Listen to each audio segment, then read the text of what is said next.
បាទសួស្តីបងប្អូនយើងទាំងអស់គ្នាថ្ងៃនេះយើងមាន01មួយគ្រឿងបាទឡានបងប្អូនយើងអ្នកប្រើបាទគាត់ទុកចោលបាទដឹកភ្ញៀវបាទតែឡូវអស់ភ្ញៀវដឹកហើយទុកចោលបាទជាគៀងគុជហើយបងប្អូនណាបាទផ្លាកលេខ AC 01បាទមិនសិនដូចឃើញចាក់ស្ដែងទេបាទមិនសិនឆេះស្ងាត់ណែនល្អបាទបងប្អូនយើងកញ្ចក់អត់មានបែកទេបាទនេះ01ឈៀកបាទឈៀក27បាទសាច់មកជុំបាទនេះសាច់តែម្ដងឡានគាត់ដឹកភ្ញៀវបងប្អូនណាបាទឡានដឹកភ្ញៀវសម្រាប់នេះក៏ស្អាតដែរណាក្នុងឯថ្មីបងប្អូនណាបាទក្នុងថ្មីបាទភ្លើងឯនៅគ្រប់ទាំងអស់តែម្ដងប្រព័ន្ធភ្លើងសិនតិចអីមួយសេតក្នុងឯថ្មីបងប្អូនណាបាទក្នុងថ្មីមែនតើបាទជាមួយនឹងមញ៉េ Android បាទបងប្អូនយើងបាទមញ៉េ Android បាទឡានប្រភេទឡានដឹកភ្ញៀវបងប្អូនណាបាទឥឡូវអស់ភ្ញៀវដឹកហើយបាទចង់លក់ចោលវិញបាទលក់ចេញ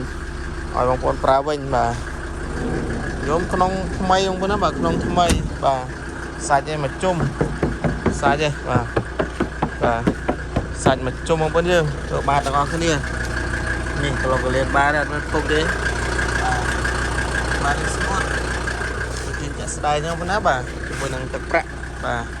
ឡានស្អាតតែម្ដងបងប្អូនយើង01បាទតម្លៃ8ជាងទេបាទតម្លៃ8ជាងទេ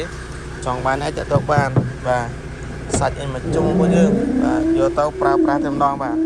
ជាមួយនឹងឡានរបស់យើងនេះដែរបាទយកទៅមិនបាយរៀបចំតុបតែងធ្វើទៀតទេបាទតែព្រៀងប្រើភ្លាមតែម្ដងបាទនេះកែក្នុងភ្លើងឲ្យនៅទាំងអស់តែម្ដងបងណាបាទអត់មានខ្វះខាតកន្លែងណាទេបងយើងបាទសម្រាប់បងប្អូនចង់បានយកប្រើប្រាស់ឲ្យបាទអាចតាក់ទងមកបានបាទនេះតម្លៃពិសេសជូនបាទក្នុងក្រៅថ្មីទឹកថ្នាំរួចបាទស្ងួតបាទសាច់បាទសាច់ស្អាតបងប្អូនចង់បានទេតាក់ទងបានម៉ាស៊ីនបបដេកស្អាតហ្នឹងហើយម៉ាស៊ីនពងឆេះណាបាទស្អាតស្ងួតបងប្អូនណាបាទចិត្តយើងទៅមើលម៉ាស៊ីនទាំងអស់គ្នាក្នុងក្រៅថ្មីបាទបងចង់យកប្រើប្រាស់នឹងតែមិនខំណាស់ឡើយដល់ភ្ញៀវទេចររថតាក់ស៊ីជីលានអ្នកគ្រួសារជួខ្មែរជួចិនទាំងអ្វីអ្វីផ្សេងបាទមកកំ plei តែម្ដងបាទឡានយកទៅមិនរៀបចំតុបតែងធ្វើទៀតទេបាទកង់ឲ្យថ្មីអស់បាទកង់មញ៉េ Android បាទមានមួយកំ plei បាទនេះកង់ថ្មីលោកនេះស្អាតបាទបងយើងលើតែយកទៅប្រើតែម្ដងបាទចាំរៀបចំតុបតែងទៀតទេបាទជាមួយមួយគ្រឿងនេះបាទអាទឹកភ្ញៀវស្អាតហើយអស់ហើយបាទបងប្អូនលើទៅទៅបាទយកទៅប្រើប្រាស់តែម្ដងប៉ុណ្ណាបាទពេលទៅយកទៅប្រើប្រាស់តែម្ដងសិនស្អាតសិនបាទសិនអែមបាទសិនមានហុយទេបាទលោកលៀននេះស្អាតបាទលោកលៀននេះនៅអែមបាទនេះស្ដាយណាបងយើងគៀងគុជហើយម៉ាស៊ីនត្រជាក់ហើយ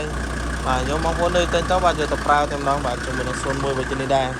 បាទបងប្អូនមានចំណាប់អារម្មណ៍អីអាចសាកសួរបានទីតាំងតកែវ